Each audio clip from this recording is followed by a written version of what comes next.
Hey people, what's up? I am back. I've been under the weather a little bit lately, but it wouldn't be the joyful holiday season if I wasn't, so here we are.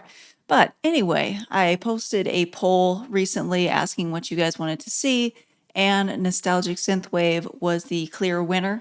So I'm going to go ahead and start with that.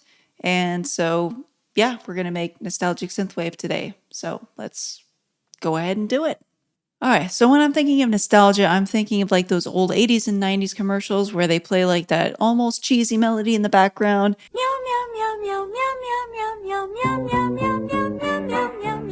And you don't notice it, but then like you're humming it like 15 years later. So let's go ahead and start with some chords. Shocking, I know I never start with chords. And I just have Meld loaded on here.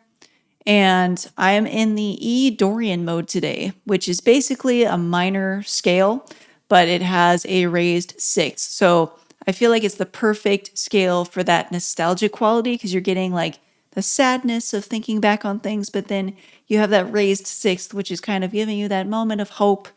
And yeah, so let's go ahead and dive in here and create some chords, and then we'll make some nice sounds to go with it. So let's go ahead and start. I'm just going to make these all 1 bar long for now. So let's go ahead and do.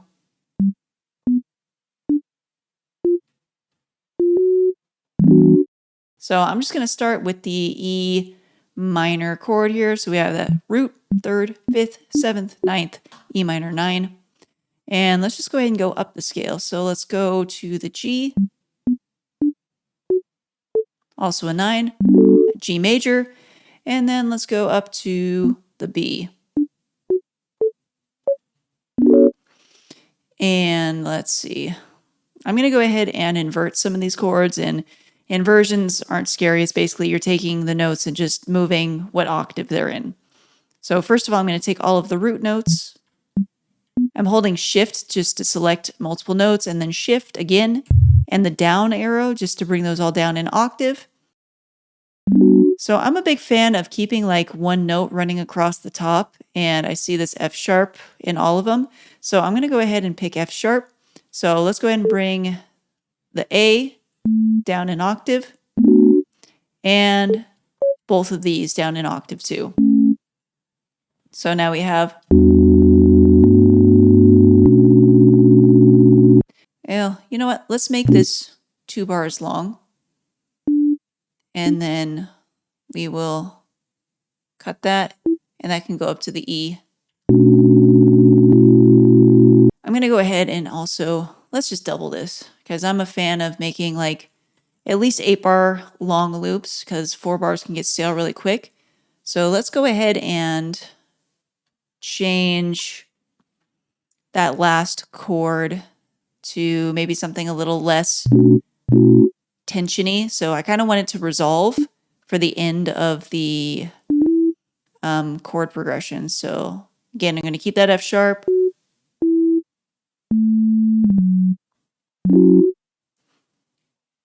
And let's move this.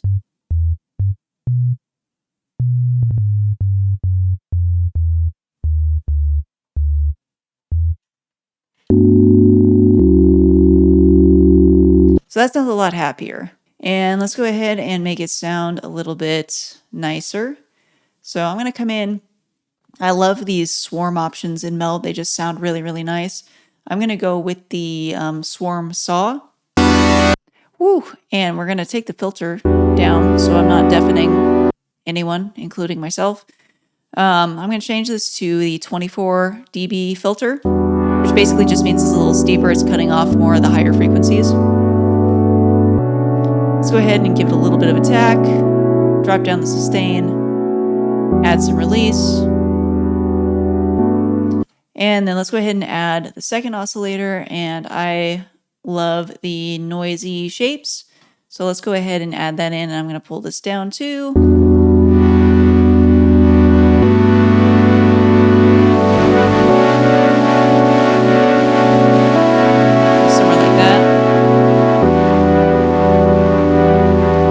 Go ahead and turn the spread up a little bit. Stack to 2. Just a little bit of drive. Now we're getting that nice kind of like phasing sound. Sounds really nice. Let's go ahead and link the envelopes. So hit this little button here. So now they're both the same, which is what we want usually. What I want to do is I want to give this some movement. So first of all, I'm going to use this modulation envelope. Let's go ahead and just use the blue one. And what I'm going to do is I'm going to have this modulate these filters. So let's open up the matrix. And this is modulation envelope right here. And I'm going to set it on the filter frequency. So let's just turn this one off for now because I can only set one at a time. So let's see how this sounds. So that's a little fast. There we go. Something like that. So this is basically how fast the filter is going to open and then coming back down. So I think that sounds really nice. I'm going to go ahead and do the same thing for this one as well. So I'm going to come over here for the cross modulation. So I want to use that same envelope. So right here, and then filter frequency, and what did I have it set at? I don't even know. 17. So let's do like similar, like 17-ish. If you want more control over the filters like as a whole, I'm just going to hit Control G to put this into an instrument group, which may seem kind of weird because I'm not going to add a second instrument or anything here. But what this does is it gives me the option to map to macros. So I'm going to go ahead and hit the map button. And I'm going to map both of these frequency filters to this macro. So map, click, map, and then we'll hit the map button again. And so now I can open and close both filters at the same time, but I'm still going to get that nice like gradual opening from the automation or the matrix in here. So you can still hear that happening. And you can open it. So it can be brighter or darker.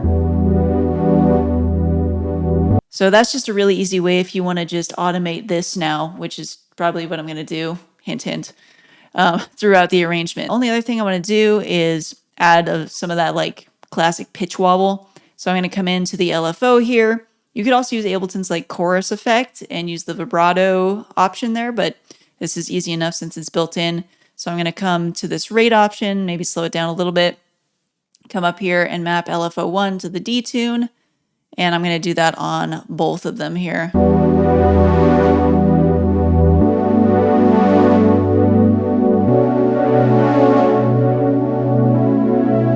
Right, chords done. Let's go ahead and add some simple drums. And I'm just using the 707 kit that comes with Ableton. So again, Control-Shift-M, add this MIDI clip. We're going to do a kick on every quarter. We're just going to do that. Turn it down a little bit. So let's go ahead and do the same with the snare. So on every 2 and 4, we're going to have that snare. I have the closed, open hat, and clave sound. And really important if you're doing this all in a drum rack like this is to put them into a choke group. And if you don't know what that is, it's basically the sound chokes another sound. So choke basically means it's going to cut off the other sample. So if you want to set this up, you come into this little I/O section and you have all of these choke groups you can choose from. It doesn't matter which one you pick. The important thing is that you pick the same one for the samples that you want to cut off. So these are both in choke group 1. So they'll just cut each other off. Every other note like that. And I'm going to take the velocities way down.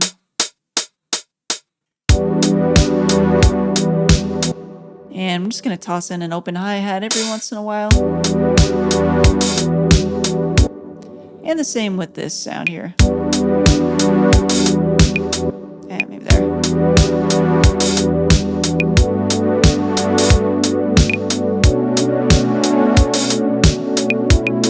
No, not there. Not there. We'll do that. And that's basically all I'm going to do for the drums. And drum processing usually is pretty simple for this. I just group them, and then I have a saturator, EQ8, and a glue compressor on there. And it sounds like this without it and with it.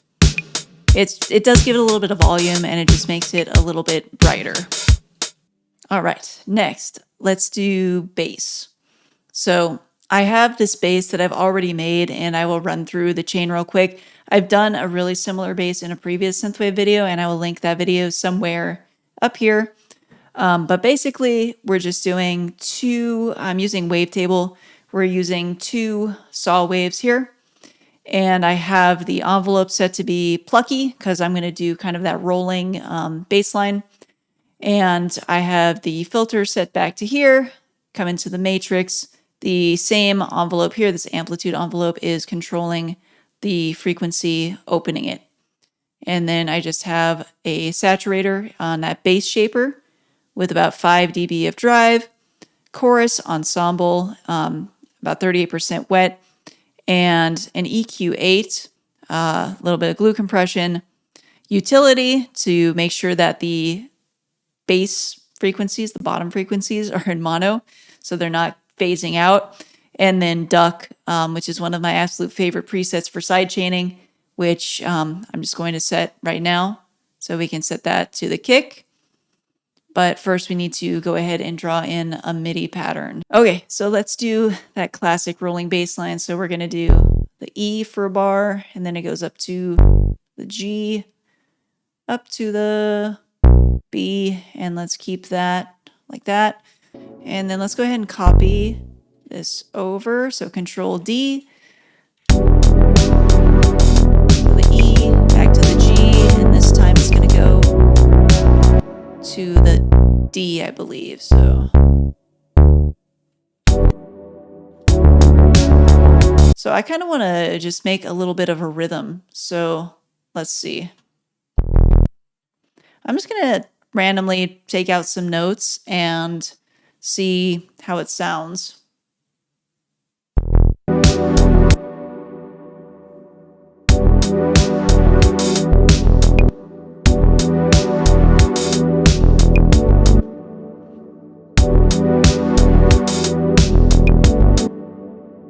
So I like that so far.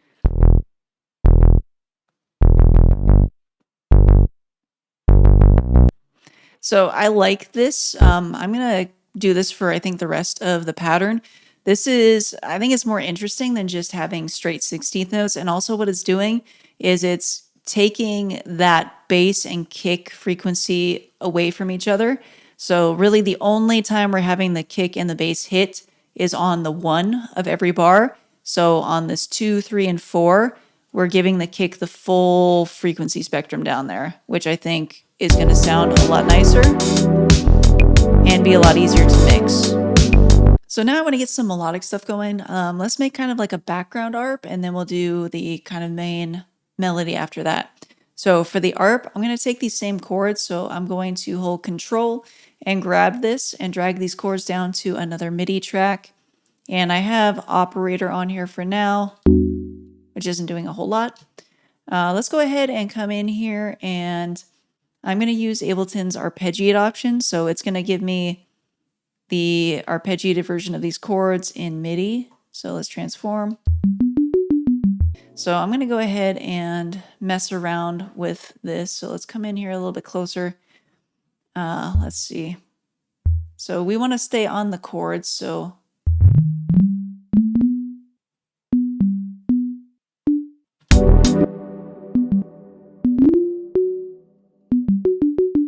and you know, let's go ahead and take this up an octave too. So I just hit Control A to select everything. Shift up, so it's up an octave. It's going to be a lot easier to hear. So I like that pattern. I'm going to go ahead and delete all this. Let's Control D this section here.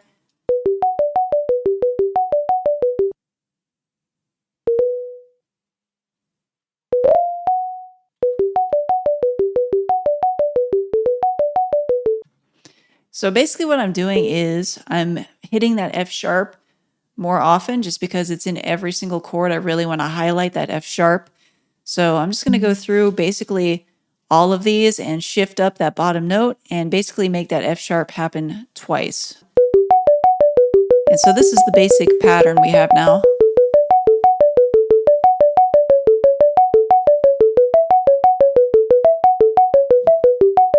And it just repeats.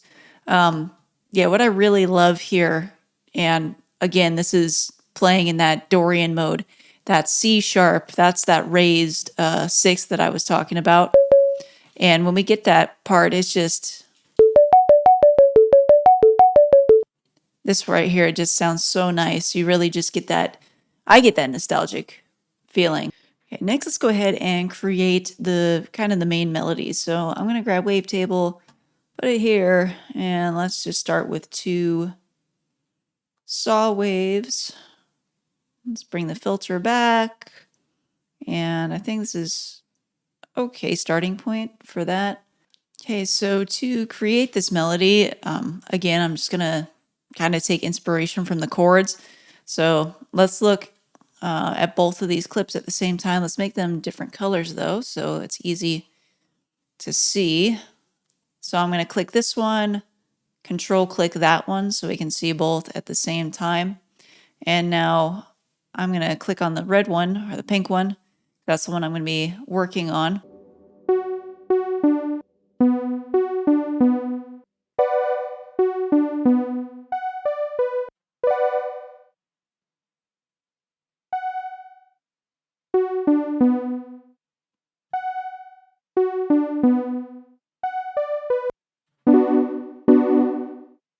And then for this fourth one, I think it needs to change a little bit.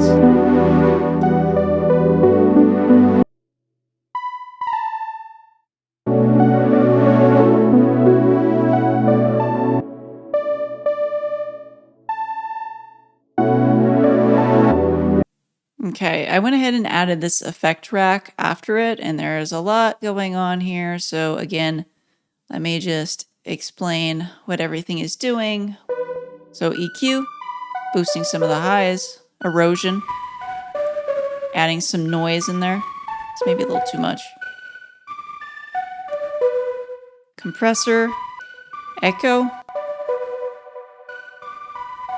Echo makes everything dreamier. A little bit OTT. Again, just to make it a little bit brighter. It's not much at all. Some reverb. And then auto filter is basically just for automating it during the arrangement.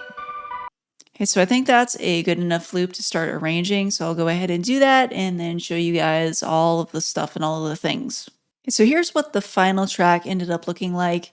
Most everything is the same. I did add actually 2 different melodies up here. So we have this one.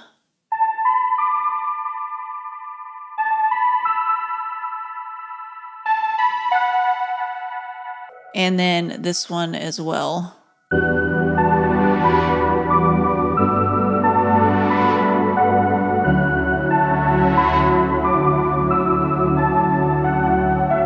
So again, like really simple melodies. That is kind of the takeaway for this like nostalgic sound. You don't want it to be too busy. But yeah, there's definitely some automation going on here. So I have the filter. You could probably hear it when I was playing this one, opening and closing, just to give that a little bit of movement. The ARP has the auto filter as well, just having it open up and then close and open again in certain spots. I also added this, what I'm calling legato bass, because I basically took the same bass patch I made, changed the amplitude envelope so that it's more sustained. And it's pretty much just playing during this kind of break section here. And I only created this one little effect sound. And I actually did that using Meld. So I came in here and put it on the noise loop. Just recorded this. That's what you get when you chuck a phaser, a redux, an overdrive, EQ, and a reverb on there. So basically you can take any noise and create really cool effects just by using an effects chain, all Ableton stuff. and you can make something really cool out of it. These chords too also have some automation. Like I said, really, really great to have this macro option because now we can open and close the filter. So I will go ahead and play the full track for you. If you enjoyed, if you learned anything, please remember to hit that like button. It really helps my channel out. Leave me a comment. Let me know what you want to see in future videos. I know Future Garage is on the short list coming up. And until next time, take care.